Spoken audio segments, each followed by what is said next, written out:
আপনারা যদি ডোনাল্ড ট্রাম্পের লাস্ট 24 ঘন্টার একটুখানি তার যে টুইট তিনি পোস্ট করেন তার ট্রুথ সোশ্যালে, সেটা যদি একবার ফলো করেন, তাহলে একটা জিনিস পরিষ্কার বুঝতে পারবেন যে এই মানুষটা কখন কি বলবেন আর কখন কি করবেন এটা কারোর বলার সাধ্য নেই। কালকে রাতের টুইটটা একবার আমি আপনাদেরকে দেখাই, যেখানে কি বলছিলেন একবার আমরা দেখে নিই। A whole civilization will die tonight, never to be brought back again. I don't want to be happened, but it will probably will. However, now that we have complete and total regime change, where difference matter and less radicalization mind prevail, maybe something revolutionary wonderful can happen. Who knows? We will find out tonight. One of the most important movements in the long and complex history of the world. 47 years of extraction, corruption, that will finally end. Close. God bless the people of Iran.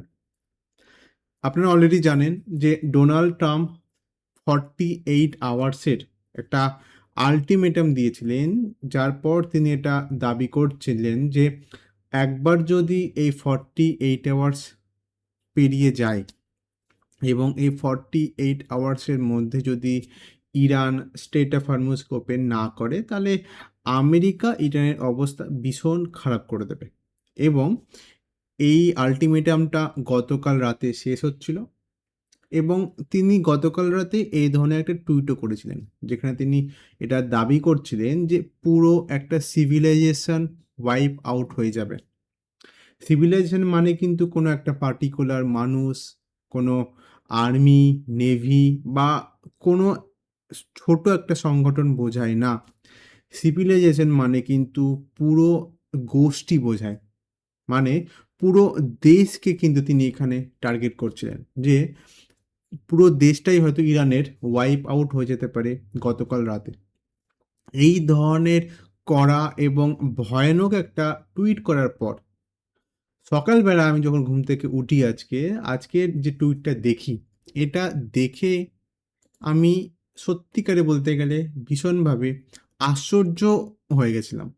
কি টুইটটা আপনারা already জানেন যে America এখন হঠাৎ করে এটা বলছেন যে base on conversation with prime minister Shehbaz Sharif and field marshal Asim Munir of Pakistan, and wherein they requested that I hold of the destructive force being sent tonight to Iran. দেখুন এখানে অনেক বড় আছে, তো টাইম লাগবে পুরোটা পড়তে, তো আমি একদম সিম্পলি আপনাদেরকে বলছি এখানে কি লিখেছেন ডোনাল্ড ট্রাম্প। এখানে তিনি বলছেন যে শেহবাজ শরীফ পাকিস্তানের পিএম এবং ফিল্ড মার্শাল আসিম মুনির দুজনে মিলে ডোনাল্ড ট্রাম্পকে নাকি রিকোয়েস্ট করেছেন যে এই যে যুদ্ধ তিনি 1 মাস ধরে চালাচ্ছেন, এই যুদ্ধটাকে বন্ধ করে দেওয়া হোক এবং ইরানের মানুষকে বাঁচানো হোক। এই রিকোয়েস্টটা পাকিস্তানের তরফ থেকে এসছে এবং ডোনাল্ড ট্রাম্প অনেক চিন্তাভাবনা করেছেন এবং এর রেসপন্সে তিনি বলেছেন, হ্যাঁ তারা তো ঠিকই বলছে, আমার তো যে টার্গেটগুলো ছিল যে ইরানের রিজিম চেঞ্জ করে দেব, তারপর ইরানের কাছে নিউক্লিয়ার ওয়েপন থাকবে না, মিসাইলের রেঞ্জ একটা হোল্ড চলে আসবে, 3000 কিলোমিটারের বেশি রেঞ্জ হবে না, মানে এই সব যে কথাবার্তা যেটা ডোনাল্ড ট্রাম্প পাবলিকালি বহুদিন ধরে বলে আসছেন, তিনি ভাবছেন যে হ্যাঁ ঠিকই তো, পাকিস্তান যখন রিকোয়েস্ট করছে তাহলে আমি যে আমার হোল সিভিলাইজেশনের যে মেরে দেওয়ার যে আমি মন্তব্যটা করছিলাম এর থেকে পিছিয়ে আসি এবং ইরানের সাথে আমি সমঝোতা করে নিই। নেক্সট 2 সপ্তাহ, হ্যাঁ এখানে 2 উইকস লেখা আছে, ঠিক আছে, 2 সপ্তাহ মানে হচ্ছে 14 দিন। নেক্সট 14 দিনের জন্য পুরোপুরি সিজ ফায়ার হবে। This will be double side seize fire. এখানে তিনি বলছেন যে ডবল সাইড মানে হচ্ছে ইরানের তরফ থেকেও কোনো ধরনের অ্যাটাক গালফ কান্ট্রিতে হবে না, ইসরায়েলের ওপর হবে না, এবং আমেরিকাও ইরানের ওপর কোনো ধরনের অ্যাটাক করবে না পরের 2 সপ্তাহের জন্য। এর সাথে তিনি এটাও বলছেন যে এই যে কথাবার্তা তিনি পাকিস্তানের সাথে বলেছেন, এর মাঝে ইরানের তরফ থেকেও ডোনাল্ড ট্রাম্পের কাছে একটা নেগোসিয়েশন করার জন্য 10খানা প্রপোজাল গেছে। কি প্রপোজাল সেটা আমি বলবই।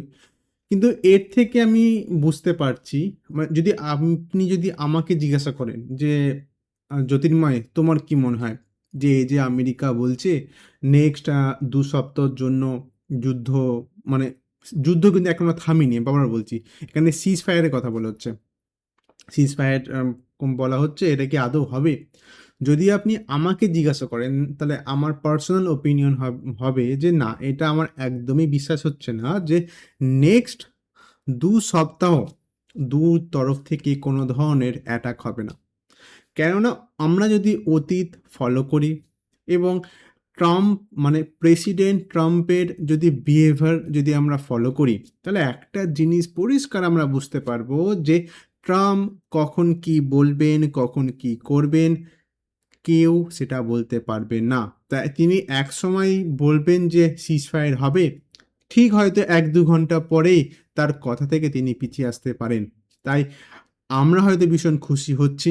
হ্যাঁ, আমি এটাও বলবো, অয়েলের প্রাইস মানে কাঁচা তেল, ক্রুড অয়েলের প্রাইস যেখানে এই যুদ্ধ চলাকালীন $115 কাছে চলে গেছিল, মানে $115 পার ব্যারেলের কাছাকাছি চলে গেছিল, এই নিউজটা আসার পরে কিন্তু ধুম করে অনেক প্রাইস কমে গেছে।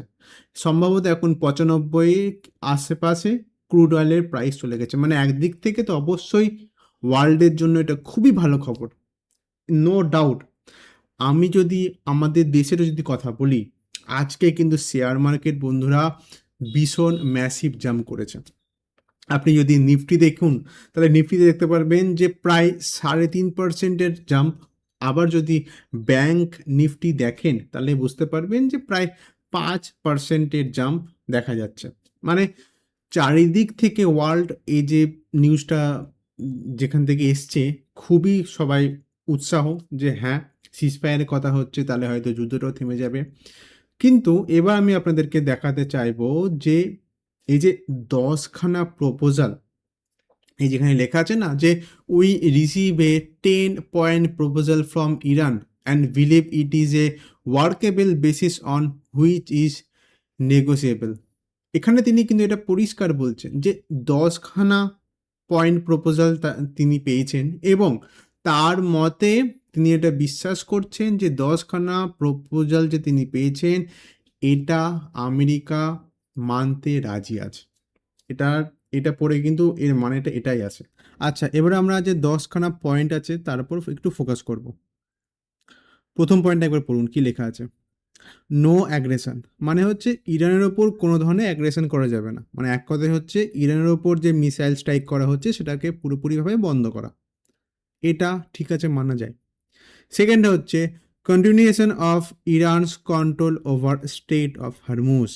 এটার মানেটা কি? এটা যদি বাংলায় অনুবাদ করি, এর মানে হচ্ছে ইরান বলতে চাইছে যে স্টেট অফ হরমুজ পুরোপুরিভাবে কিন্তু ইরানই কন্ট্রোল করবে। আমি জানি না এটা কিভাবে আমেরিকা মেনে নিতে চায়। থার্ডটা হচ্ছে এনরিচমেন্ট, মানে ইরান যে ইউরেনিয়াম এনরিচমেন্ট করছে তাদের নিউক্লিয়ার ওপেনের জন্য, সেটাকে কন্টিনিউ করতে দিতে হবে। আমি এটাও জানি না যে আমেরিকা এই জিনিসটাকেও কীভাবে মেনে নিল। 4 নম্বরটা কি? লিফটিং অল প্রাইমারি স্যাংশন, মানে এতদিন ধরে ইরানের ওপর যা যা স্যাংশন চাপানো হয়েছে সেই স্যাংশনগুলোকেও আমেরিকা তুলে নিতে হবে, মানে আমেরিকাকে তুলে নিতে হবে। 5 নম্বর কি? 5 নম্বর হচ্ছে সেকেন্ডারি যে স্যাংশনগুলো আছে সেগুলো তুলে নিতে হবে। 6 নম্বর হচ্ছে termination of all UN security council resolution, এটাকেও টার্মিনেট করতে হবে। Termination of IAEA board of governs resolution.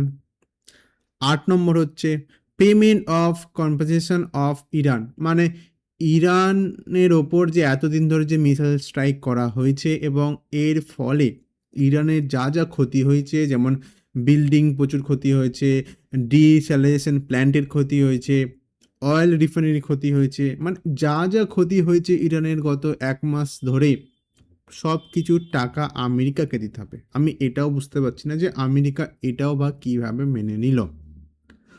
9 নম্বরটা কি? 9 নম্বরটা একবার ভালো করে পড়ুন কি লেখা আছে।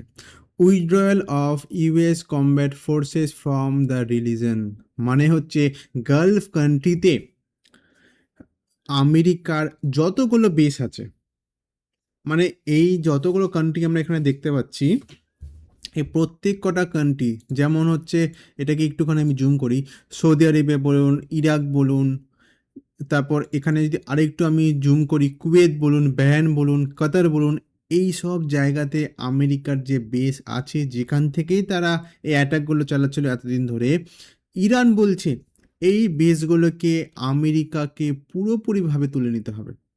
মানে আমেরিকা এত বছর ধরে তাদের যে বেস এখানে তৈরি করেছে, এর পেছনে যে আমেরিকাকে বিলিয়ন্স অফ বিলিয়ন্স ডলার খরচা করতে হয়েছে, আমেরিকা এটাও মেনে নিচ্ছে এই যুদ্ধটাকে থামানোর জন্য। আর লাস্টের পয়েন্টটা একটু আমরা পড়ি। লাস্টের পয়েন্টে লেখা আছে cessation of war on all front including against heroic Islamic resilience of Lebanon, মানে হচ্ছে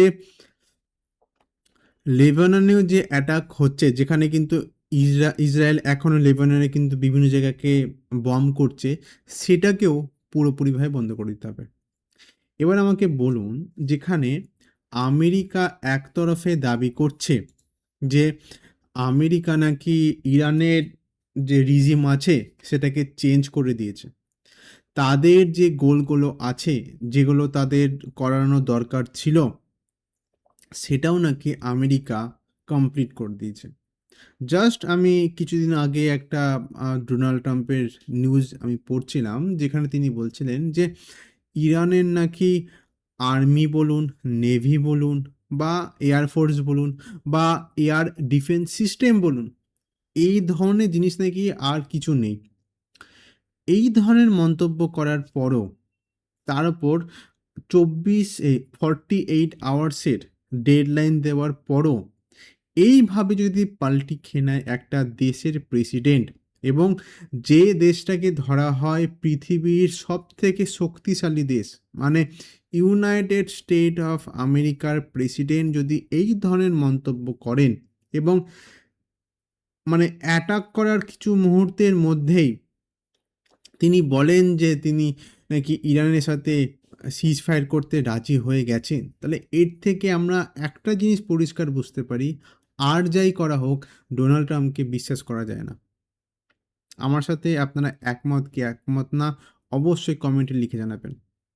আর এটাও আমাকে বলবেন যে আপনাদের কি মনে হয়, ডোনাল্ড ট্রাম্প কি আদেও পরের যে আহ, 2 সপ্তাহ বলেছে তো, হ্যাঁ, পরের যে 2 সপ্তাহ আমেরিকা বলছে যে অ্যাটাক করবে না, এটা কি আদৌ সত্যি নাকি মিথ্যে? আমাকে যদি জিজ্ঞাসা করেন, আমি আর ভিডিওটা শুরু হওয়ার প্রথমেও বললাম যে না, এই জিনিসটা কিন্তু আমার বিশ্বাস হচ্ছে না। কেননা কিছুদিন আগেও আমরা জানতে পারছিলাম যে 48 আওয়ার্সের জন্য কিন্তু আমেরিকা সিজ ফায়ার ঘোষণা করেছিল, মনে পড়ছে তো আপনাদেরকে? সেই সময়ও কিন্তু এইভাবে অয়েলের প্রাইস অনেকটা কমে গেছিল। সেই সময়ও কিন্তু শেয়ার মার্কেটের দাম, শেয়ার মার্কেটের যে রিটার্ন অনেকটা বেড়ে গেছিলো একদিনে। কিন্তু তারপর কি হলো? আমেরিকা সে মন্তব্যটা করার কিছু ঘন্টার পর, কিছু ঘন্টা আমি বলবো না, মানে একদিনের মধ্যেই কিন্তু দেখা গেছিল আমেরিকা আবার অ্যাটাক করতে শুরু করে দিয়েছে। এখানে কিন্তু আমাদের যদি দেখতে হয় যে কাকে বিশ্বাস করবে যুদ্ধের মধ্যে, তাহলে কিন্তু আমাদেরকে মুখ তুলে তাকাতে হবে ইসরায়েলের ওপর। যদিও কিন্তু ইসরায়েলও এই যে সিজফায়ার যে মন্তব্যটা এসছে, যেটা ডোনাল্ড ট্রাম্প করেছেন, এখনো পর্যন্ত আমি দেখতে পাচ্ছি যে ইসরায়েলও এটা মেনেছে, এবং এই যে পিস টক হবে বলা হচ্ছে, সেটা কিন্তু পাকিস্তানের ইসলামাবাদে হবে। মানে একদিক থেকে কিন্তু আমি যদি বলি, পাকিস্তানেরও কিন্তু একটা লটারির টিকিট লেগে গেছে। যদি ইসলামাবাদে এই পিস টক নিয়ে আলোচনা হয়, এবং যদি সত্যিকারে এই যুদ্ধটা থেমে যায়, তাহলে কিন্তু পাকিস্তানের ইমেজটা যথেষ্ট ইমপ্রুভ হতে চলেছে ভবিষ্যতের দিনে। এবার এই নিয়ে কিন্তু অলরেডি ভারত সরকারকেও, যে আমাদের বিপরীত পক্ষ আছে, সেখানে কিন্তু ভারত সরকারকেও কষা হচ্ছে যে একদিকে পাকিস্তান সিজ ফায়ারের জন্য এত আগ্রহী, আর সেখানে ভারত কেন পেছনে থেকে যাচ্ছে। কিন্তু এটা আমাদের বুঝতে হবে বন্ধুরা, যে পাকিস্তান যে জিনিসটা করছে এতে পাকিস্তানের নিজেরও কোনো হাত নেই। শুধুমাত্র কিন্তু আমেরিকার চালে পাকিস্তান এই ধরনের মন্তব্য রাখছে। এবং আমি বারবার বলছি, এই যে সিজ ফায়ারের কথা ডোনাল্ড ট্রাম্প বলেছে নেক্সট 2 সপ্তাহের জন্য, এটা নিয়ে এত খুশি হওয়ার কিছু নেই। এটা কিন্তু আমার যদি ওপিনিয়ন, আপনাদের কি মত অবশ্যই কমেন্টে লিখে জানাবেন। তো এই বিষয়ে যদি আরও কিছু আপডেট ইম্পর্টেন্ট আসে, আমি অবশ্যই তার উপর একটা ডিটেলস ভিডিও বানাবো। এতক্ষণ পর্যন্ত যদি আমার ভিডিওটা দেখে থাকেন তাহলে অসংখ্য ধন্যবাদ।